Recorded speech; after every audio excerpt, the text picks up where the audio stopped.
Kapayapaan aking mga anak, iniiwan ko sa inyong lahat. Kapayapaan, kapayapaan sa bawat isa. Makamit nawa ito ng mga taong hinihingi sa akin. Ako, ang hari ng kapayapaan. Ako ang inyong Panginoong Jesucristo na nagsisilbing tanda sa inyong buhay sa araw-araw.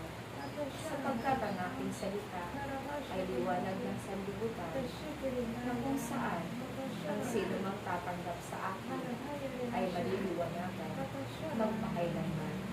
Dadalhin ko kayo sa kaharian ng aking Ama, sapagkat ito ang aking tungkulin. Kung naialay ko man ang aking buhay, ang aking sarili, sapagkat nang dahil ito sa pag-ibig ng aking Ama sa inyong lahat. Gayon din, ang aking pag-ibig sa inyo ay nag-uumapaw. Kaya hindi ko kayo pababayaan.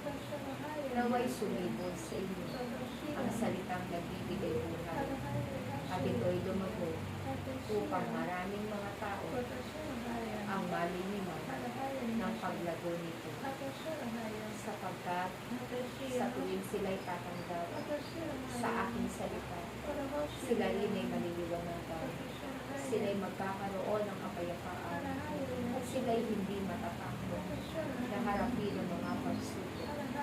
Sapagkat ang tao may Diyos sa kanyang puso, sa kanyang buhay, ay hindi mapapahamak. Sapagkat ang aking pagliligtas ay laging naroroon upang kayong lahat ay aking samahan at aking gabayan. Aking mga anak, batid ng aking Ama, ang inyong kalooban. Kung kaya sa panahon na kayo ay nahihirapan, huwag kayong mag-alala. Ang aking tulong ay darating. Ako'y Diyos na makapangyarihan sa lahat. Ako'y gumagawa ng himala.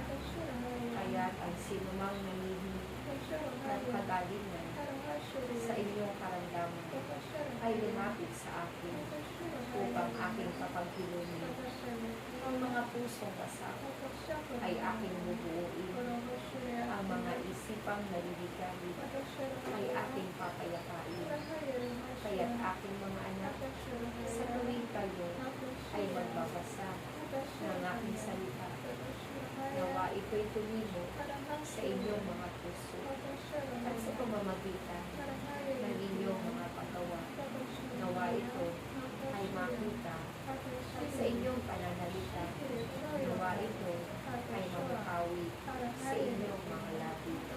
Aking mga anak, kung kayo'y napapagod, lumapit kayo sa akin at kayo'y aking pagpapanalangin. Ako'y Diyos na maamo.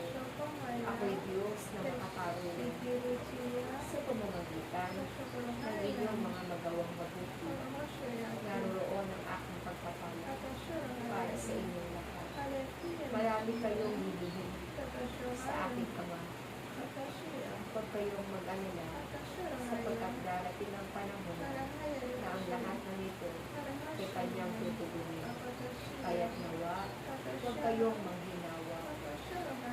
Nadalhin ang aking pamatok sa araw-araw, sapagkat ito ang siyang magbibigay sa inyo ng kapayapaan ng inyong isipan. Ito din ang magbibigay ng mga biyaya na hindi ninyo inaasahan. Ngunit ito'y darating, sapagkat nakikita ng aking Ama ang inyong mga pinagdadaanan. Kaya't nawa kayo ay huwag maghina.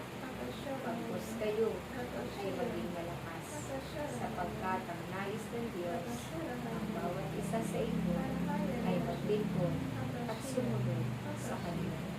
Aking mga anak, pagpatuloy kayong manalangin, patuloy kayong tumawag sa aking Ama, sapagkat darating na ang araw ng inyong anibersaryo na kung saan sa araw na iyon itinatag ang gawain ito.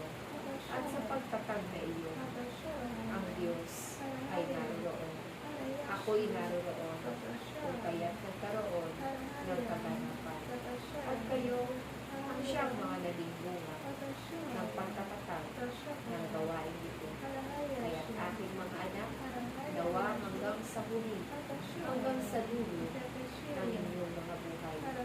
kayo'y naririto, naglilingkod, sumusunod, at mayroong pagtitiwala at pananampalataya sa Diyos na lumikha ng lahat. Ako ang inyong Panginoong Jesucristo, aking mga anak. Ako ay patuloy na sa inyo. Ang mga kaloob ng mga regalo ay patuloy ninyong tatanggapin sapagkat ako ang siyang magbibigay sa inyong lahat. Kaya't ipagkatiwala lamang ninyo ang bawat araw na dumarating sa inyong mga buhay. Huwag kayong matakot, aking mga anak. Pagpatuloy lamang kayo na sumunod at magpakatibay kayo sa inyong pananampalataya. Isang mapagpalang araw, aking mga anak. Sumainyo ang aking pag-ibig. Maraming salamat.